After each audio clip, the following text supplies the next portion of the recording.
live in Kilgore for the Under the Lights kickoff show. And Ashley, we've been talking about this. This is definitely the hottest ticket in town tonight. Oh, absolutely. We talked about it. The battle of the Bulldogs. These two teams met twice last season. First in district, Kilgore tore them up. I'm just going to be honest with you. But then in the third round of playoffs, Chapel Hill got the best of them in a 2-overtime game. So a lot of history, maybe some bad blood, may not be. But I talked to both coaches this week to, take a trip down memory lane as we prepare for once again, a classic.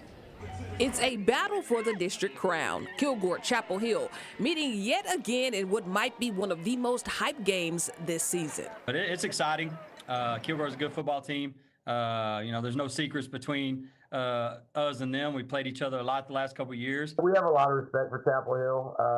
They're a familiar foe. We played them twice last year, and we went one-on-one with them. Kilgore winning the first matchup along with the district title. But in the playoffs, the battle of the Bulldogs sold out Rose Stadium, and it was Chapel Hill who'd come out on top of a 2-overtime thriller. So what can we expect this year? It's definitely going to be a battle in the trenches. We got a really good offensive line. I put our offensive line up against anybody in the district, East Texas, state of Texas. They're very good, and they paved the way for, those skill guys, the little skinny guys to be successful.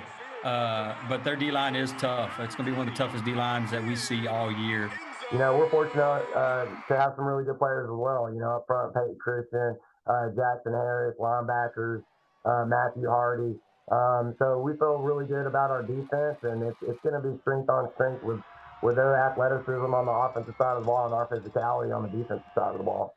Last season, at this time, Chapel Hill was playing to get into the playoffs, but now it's for the 1 seed. I think it'll mean a lot to our kids. They're excited. They're day-to-day, week-to-week kind of kids. I mean, they've been through it. Just from the last 2 years, the roller coaster ride that we were on, roller coaster of emotions, of game nights, and just dealing with the ins and outs of a season. I think our kids are battle tested.